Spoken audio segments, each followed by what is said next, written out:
Olá, começa agora o programa Atletas no Ar, uma parceria entre a Rede Boas Novas e a Missão Atletas de Cristo. Eu sou o Herbert Mouzinho e no programa de hoje vou com vocês que tem entre os destaques o atleta por ele mesmo, com o ex-zagueiro do Vasco, Ivan. No Atletas em Campo, Ricardo Chaim, faixa preta de Jiu-Jitsu, missionário dos Atletas de Cristo em Portugal. Tem ainda a Fórmula 1, Novo Basquete Brasil, a final da Superliga Masculina de Vôlei, o UFC e ainda as fases decisivas dos campeonatos estaduais. E como este não é um esporte que se pratica sozinho, eu tenho aqui ao meu lado ele, o comentarista das multidões, Jorge Marques Júnior. Tudo bem? Tudo bom, Herbert? Um prazer ter você aqui conosco essa terça-feira, como nós falamos na semana passada. Nosso amigo Fábio Marques casou nesse último domingo, então parabéns para você, para a Vanessa, que Deus abençoe esse casamento e curta bastante aí seu período de férias. E nós estamos aqui mais uma semana, graças a Deus. Aproveito lembrando a você o nosso e-mail, atletasnoar@boasnovas.tv. Manda um e-mail para a gente falando o que você está achando do programa. Fala também do esporte que você mais gosta, do UFC, Fórmula 1, tudo que a gente vai falar hoje aqui. Teve vôlei, final do vôlei, enfim, fala do seu time favorito. Entra também no site dos Atletas de Cristo, atletasdecristo.org. Entra lá para você saber mais sobre a missão dos atletas, as viagens missionárias que eles fazem. Tem Pan-Americano em Toronto, no Canadá, esse ano. Fica ligado para saber se você ainda pode ir nessa viagem. Entra também na loja virtual do site e lá você tem sempre esses produtos que estão aqui na nossa mesa. Tem a blusa, a Bíblia, o boné, a bolsa e o squeeze. Tudo lá num precinho bacana para chegar diretamente na sua casa. Você pede e recebe. Então vamos já começar os trabalhos de hoje. No quadro Atleta por ele mesmo, temos o depoimento do ex-zagueiro do Vasco, Ivan. Ele hoje é pastor e líder do grupo local dos Atletas de Cristo. Vamos conferir. Bom, meu nome é Ivan, eu sou oriundo aqui do estado de São Paulo, do interior, cidade de Lins. Iniciei essa minha vida profissional de futebol no Linense, depois me transferi para Araçatuba, a seguir fui para o 15 de Piracicaba e em seguida estive por 5 anos jogando ali no Vasco.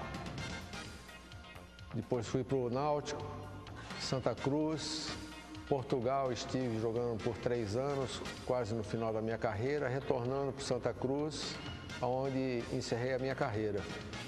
E depois que terminei a minha carreira profissional, conhecendo o Ministério Atletas de Cristo e tendo um envolvimento nesse ministério,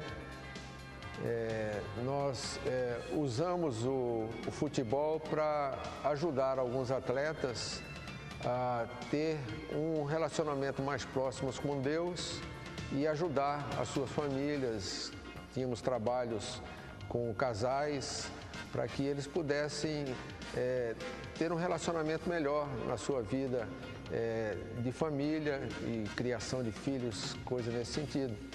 E tem sido assim muito gratificante esse tempo que nós estivemos. Hoje eu já não estou tão assim envolvido com o Ministério Atletas de Cristo, mas dentro da igreja a gente consegue ter um relacionamento com esse ministério porque a gente vê o Ministério Atletas de Cristo como um braço para ajudar a igreja no acesso às pessoas que dificilmente querem chegar à igreja. E a gente vê o esporte, Ministério Atletas de Cristo, como esse braço de alcançar essas pessoas. Para nós tem sido muito gratificante. Bom, eu creio que isso acontece com todo aquele que consegue se tornar um profissional de futebol. A gente nasce com esse desejo, esse sonho, a gente vê a televisão, os jornais, a mídia focando e mostrando uma realidade assim, de uma certa forma fantasiosa, mas que aguça o coração daquele que deseja chegar a esse ponto de um nível de alto rendimento. E isso não foi diferente comigo, porque eu desde criança eu sonhei, respirei e vivi o futebol, o esporte, e até que consegui me tornar um profissional, começando nas categorias ali em Araçatuba, segunda divisão, depois passando por 15 de Piracicaba, e ali eu comecei a dar prosseguimento na minha vida. Na realidade, eu penso que foi um plano de Deus, porque eu, quando já estava ali em Araçatuba, comecei a minha vida profissional ali, eu conheci a minha esposa ali e ela era uma cristã, assim, que tinha muito envolvimento, porque ao lado do campo profissional que eu jogava ali tinha um ginásio onde ela jogava vôlei. E a gente tinha um relacionamento próximo ali por conta do esporte. E a gente se conheceu no meio do esporte e as coisas aconteceram e por conta dela, eu quando estava no Vasco, os planos de Deus, né, acontecem que eu tinha sido emprestado para o Náutico em 83 e lá ela pôde assim assumir um compromisso mais com responsabilidade, mais próximo de Deus. Foi quando nós voltamos depois desse período ali no Náutico. Retornando para o Rio, nós tivemos ali um casal que ficou no nosso apartamento quando nós estivemos lá em Recife e por intermédio deles nós tivemos esse encontro com Jesus e a partir daí foi esse tempo com os atletas e desde ali nós estivemos envolvidos com o Ministério de Atletas de Cristo. Assim, algo que talvez muitos possam acompanhar e acompanharam, foi um atleta que jogou no São Paulo, o goleiro Bosco. Ele, através desse trabalho com os casais que nós fazíamos ali no Ministério Atletas de Cristo, lá em Recife, ele conheceu a Jesus, era uma vida totalmente desregrada, sem princípios e valores, e Deus fez uma transformação enorme na vida dele e ao longo desse tempo essa mudança foi tão boa que ele, conhecendo a Jesus, num período eu penso que de no máximo 2 anos, ele que jogava num clube do interior, ele foi chamado, retornando porque ele era jogador do esporte ali em Recife.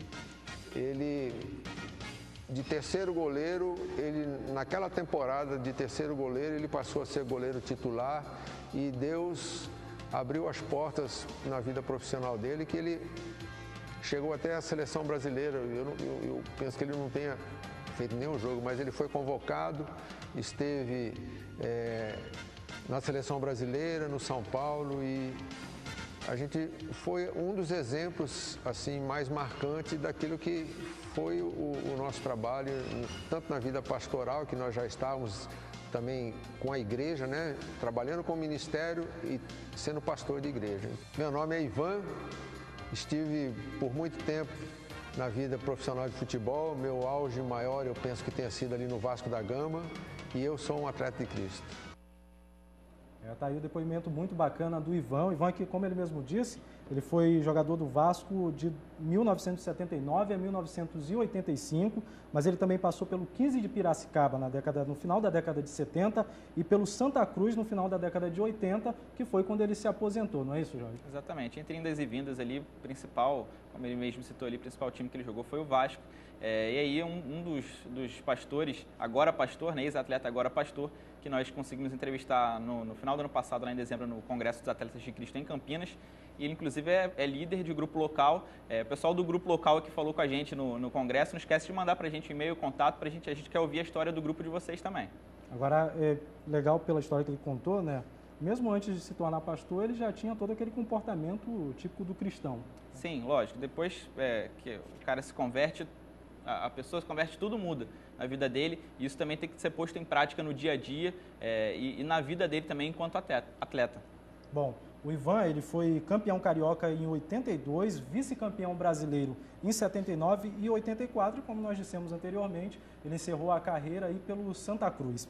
Vamos seguir então com atletas no ar. Não teve para ninguém no Grande Prêmio de Xangai. O inglês Lewis Hamilton venceu com tranquilidade e abriu vantagem no campeonato de Fórmula 1.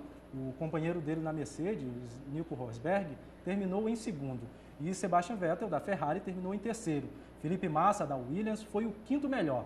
Já Felipe Nasser, da Sauber, cruzou em oitavo, vocês estão vendo aí imagens, alguns dos principais momentos dessa corrida, uma corrida tranquila para Hamilton, né? Tranquila, foi até, digamos, uma corrida morna na parte da frente do grid, né? As posições trocaram poucas vezes, né? Você vê um erro, a entrada do Pastor Maldonado no box, errou a entrada, perdeu bastante tempo por causa disso, mas lá na frente o Hamilton, de ponta a ponta, conseguiu vencer.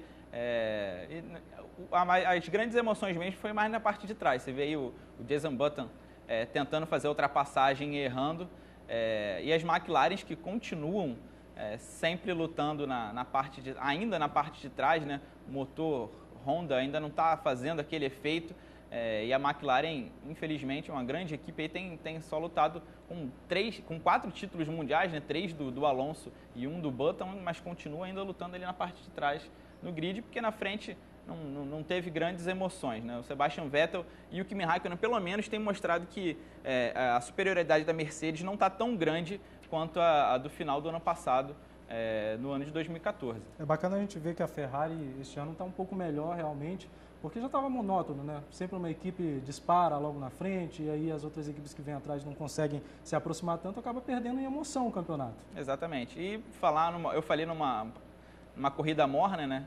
Prova disso foi que a bandeirada foi dada com a saída na última curva ali do safety car, né?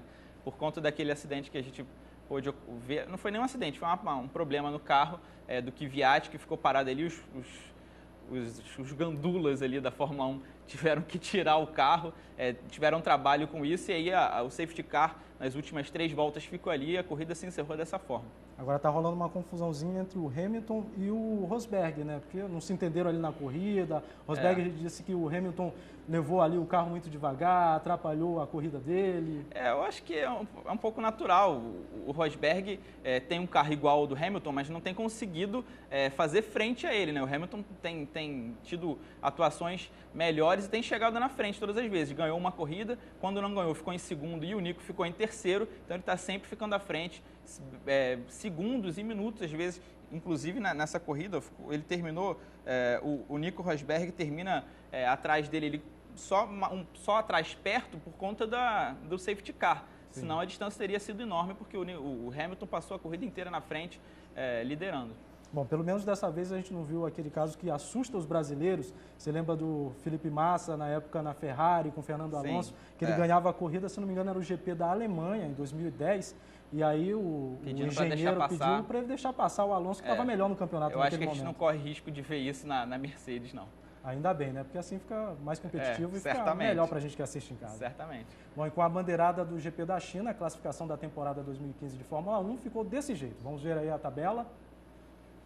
Bom, Lewis Hamilton está aí em primeiro, seguido por Sebastian Vettel, que está com aí 13 pontos menos, né? Em terceiro lugar, Nico Rosberg. Felipe Massa aparece na 4ª posição com 30 pontos, ainda não ganhou nenhuma na temporada. Kimi Raikkonen é o 5º colocado com 24 pontos. Valtteri Bottas, 18. E o estreante, Felipe Nasser, da Sauber, aparece fazendo aí um ótimo papel. Pois é, em 7º lugar com 14 pontos. Por enquanto, no Mundial de Construtores, nós temos a Mercedes em primeiro lugar com 119 pontos.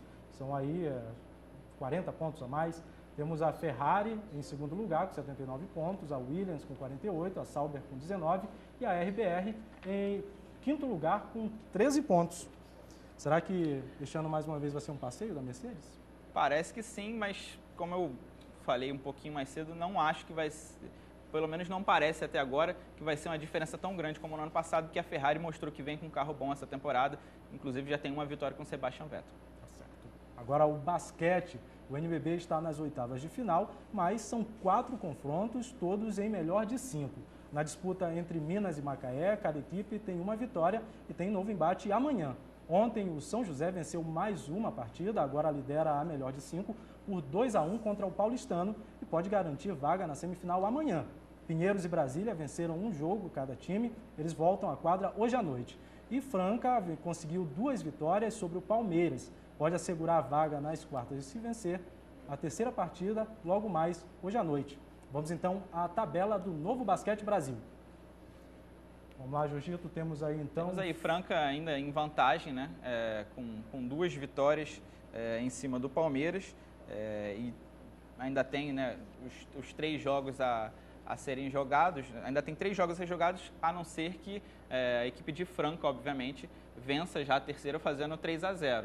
Tá aí de novo na sua tela, ó, o Franca já tem a vantagem de 2 vitórias, precisa de apenas mais uma vitória para conseguir se classificar para as quartas de final. Quem passar de Franca e Palmeiras pega o Bauru.